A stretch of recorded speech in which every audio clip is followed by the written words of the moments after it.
Some media reported a study a year or so back from the New America Foundation that found that in the years since the September 11th attacks, white supremacists and anti-government radicals had killed nearly twice as many people in the United States as Muslim radicals. Researchers said white supremacist violence was an ignored threat that too often goes under the radar. But when the Washington Post runs a headline that says, Trump is quick to tweet about terror and TV, slower on things like the attack in Portland, they aren't ignoring an act. They're transforming it.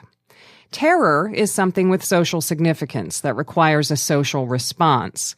The attack in Portland, in which 2 people were killed defending 2 brown-skinned teen girls against a white man yelling at them to get out of his country, is somehow different.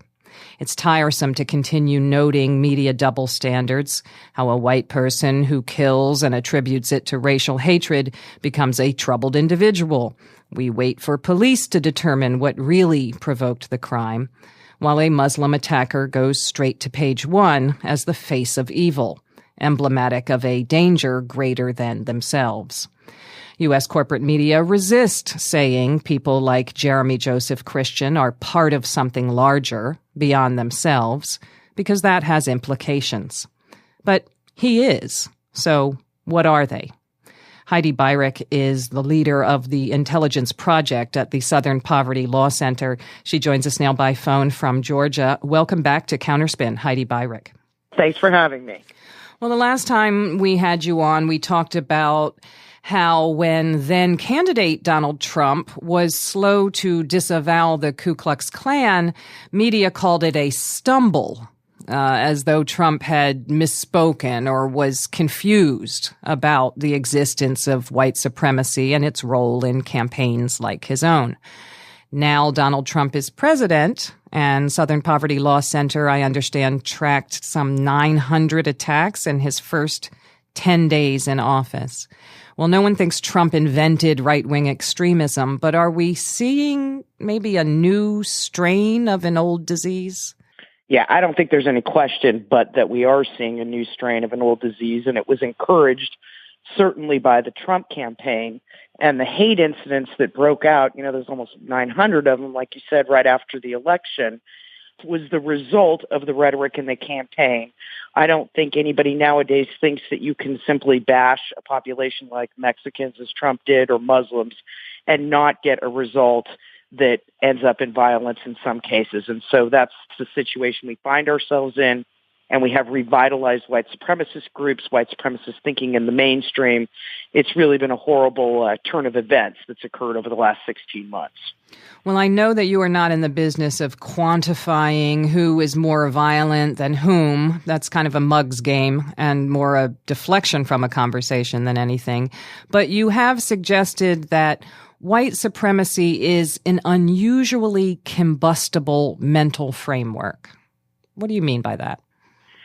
What we find again and again, in particular with domestic terrorist acts or heinous hate crimes like what happened in Portland, is that people exposed to white supremacy, people who suck it in, the Dylan Roofs of the world, the Jeremy Christians of the world, often go on to commit violent acts. If you just look at the list of domestic terrorist attacks, let's say since Timothy McVeigh in 1995, there's a handful that are the result of people who have radical interpretations of Islam.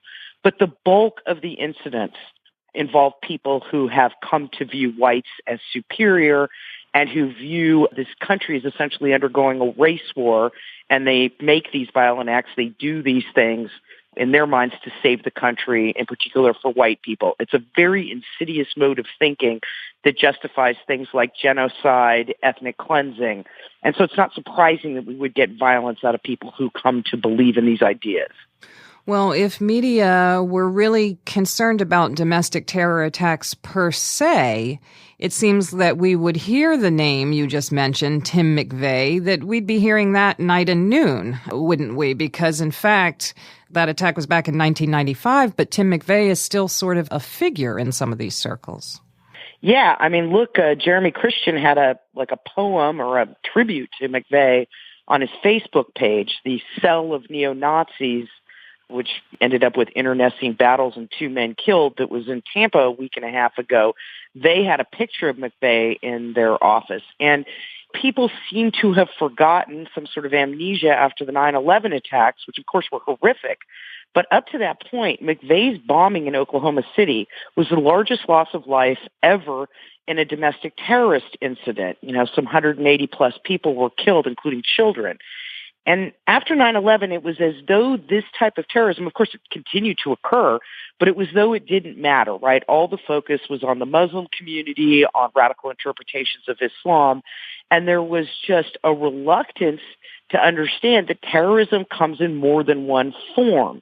And of course, it's much easier to point the finger abroad or to a community that you can, easily other and say is not part of us, meaning in recent years, the Muslim community. When you talk about white supremacy, you got to take a hard look at our culture because it is endemic, and it was here from the day this country started, even before actually with English settlers and so on. And there just seems constantly to be a reluctance to treat that kind of terrorism and hate crimes, I might add, as seriously as what is influenced by groups like ISIS or Al-Qaeda. Well, let me ask you, state officials and the media following their lead were hesitant to describe massacres in Rwanda as genocide, partly because such terms track national interests, so-called, who's a friend and who's an enemy, and partly because the term carried implications, it carried responsibilities, and it called for action. I wonder, what would it mean to recognize not that white hate violence happens, that moment of discovery should be long over. What would it mean to recognize it as terroristic? What would be the next phase after we see it? If people were to come to that position, government officials in particular, right, then it becomes a policy problem and one that needs to be addressed. Then we might come to think that more resources should be put at combating this kind of terrorism and not all the focus always be on the Muslim community. We would probably strengthen our hate crime laws, which are just all over the map. There are large classes of people, depending on what state you're in, that are not protected. My home state of Alabama, the LGBT community has no protections. There's no mandatory reporting. In fact, the Department of Justice itself says the number of hate crimes, this is based on survey data, is about 250,000 a year in the U.S., and the FBI only reports like 5,000. That gap right there between 250,000 and 5,000 shows you how little we seem to care about this issue. And, when it comes to the Trump administration, they can barely get it out of their mouths to condemn these acts of violence. Well, and of course, it isn't just what Trump is not saying and what signals he's sending with that. There is also, as you've just noted, resource expenditures. In that light, I wonder if you could explain what I understand is happening with the Countering Violent Extremism program. It seems to reflect this White House's priorities. Well, it absolutely does.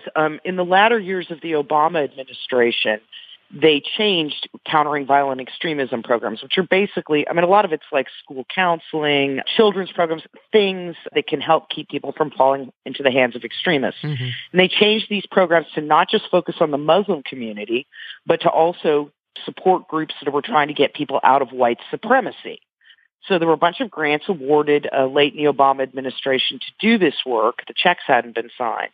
But then after Trump's win, it was crickets. And our understanding from leaked reports is that in Trump's view, it should be countering violent Islam, not countering violent extremism.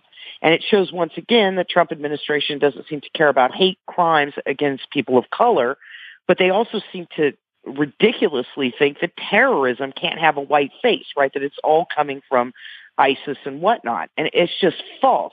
So at this point, we're going to have policies put in place that act like McVeigh didn't exist. Well, I know that you don't support censorship as the way forward. I wonder, what are some of the positive actions that you see when you look around that seem to you useful, not just, that make us feel better, and I'm not opposed to feeling better, but that seem to you useful in resisting or in speaking back to white supremacist violence?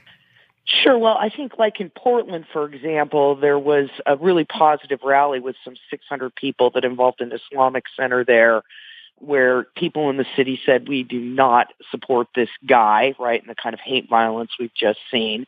We're seeing things like that across the country. We also have, a lot of mayors and states are taking positive moves on creating hate crimes units, taking hate crime issues more seriously, investing in that, creating welcoming communities.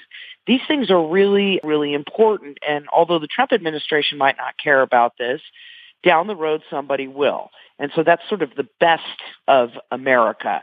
And hopefully sometime shortly we'll have a different election outcome, and that will be allowed to flourish, not just the state and local level, but for the whole country.